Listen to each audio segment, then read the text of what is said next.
Pag ikaw ay naging magulang na, huwag ka nang tatamad-tamad. Hindi ka man nakapag-aral, ngunit may lupa ka na pwede mong sakahin. Sakahin mo na, taniman mo ng kahit ano. Itong sa amin, lupa namin nasa gitna na ng bundok. Dahil di nga kami nabigyan ng opportunity na makapagtapos sa pag-aaral at mabigyan ng magandang trabaho. Pero may lupa naman kami na pwede naming sakahin, kaya ito sinasaka na namin. Itong tinanim namin ay puti na mais na pwede naming gawing bigas. At marami pa rin kaming tanim dito na iba't ibang gulay na pwedeng ibenta at ulamin. Ang mga gulay nga pala na tinanim namin ay di na namin ginagamitan ng chemical kasi hindi masyadong dinadayo ng mga insekto ang mga gulay na ito. Ngunit ito ay punong-puno ng mga bitamina ang mga gulay na ito. Marami dito sa atin di pa kilala kung anong gulay ito. Tawag sa amin ito tawong. Masarap dito, ihalo mo sa paksyong isda. At ito nga, parang damo lang siya pero napakasarap nito gawing ulam. Kahit lauoy lang gawin mo nito, sarap na nito. Tawag dito sa amin hagpa. Tumutubo lang to sa matatabang lupa. Yung mga bundok na kinakaingin, dito sila madalas tumutubo. Napakaraming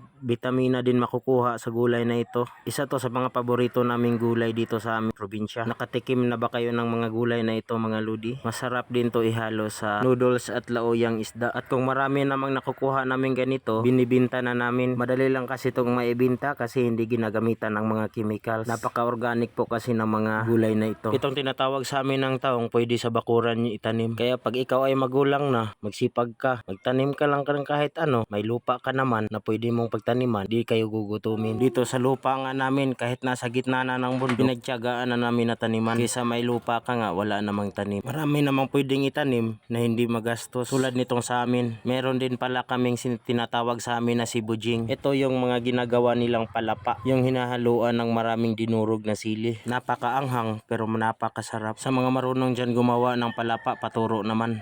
Natapos na din pala ng uncle ko mailagay sa sako yung mga mais na hinarvest namin. Uuwi na din kami. Inabutan kasi kami ng ulan. 1.5 kilometro pa kasi lalakarin namin. Dala-dala namin itong mais naming kinuha dito sa bundok. Itong mais kasi gagawin naming bigas. Ito kasing mga mais namin ini-stack lang namin sa lumang budiga. Ginagawa kasi namin tong konsumo. Ito na nga, pauwi na nga kami kasi gutom na rin kami. Inabutan kasi kami ng ulan kaya uuwi na kami. Tag-1 sako yung dala namin. Ito na nga, gumagawa na nga yung uncle ko ng para sa mais. Ang alam ko lang na pangalan nito bangguran. Bangguran kasi tawag dito sa amin ito. Para madaling ihiwalay yung mais sa kanyang akaw. Wala na kasi kaming bigas kaya kailangan na namin makapagpatuyo ng mais. Ito na nga, sinusubukan na namin yung ginawa niya.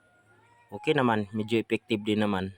Para hindi masakit masyado sa kamay yung pag nitong mais. Parang medyo nakakatakot lang kasi parang sasabit ata yung kamay yung palad. Pero okay din naman pala siya. Medyo mabilis-bilis din ng kunti. Pagkatapos nitong ginagawa namin, ibibilad namin to sa araw. Mga 2 araw siguro. Tapos na to. Pagkatapos nito, pag natuyo na to, pwede na to gawing bigas. Ito na yung pagkain namin dito sa bundok. Sinusubukan ko nga yung bagong gawa. Pero medyo takot akong baka kasi sumabit yung kamay ko. Napakatalim kasi. Pero okay din naman pala siya. Hindi pala sasabit yung kamay mo kasi may kanal siya. Mas medyo mapapabilis yung pagkuha namin ng mais. Yung tawag dito lubo. Iwan ko ba kung anong tawag sa Tagalog dyang lubo. Pa-follow, like and share naman po mga ludi. Salamat po sa inyong panonood.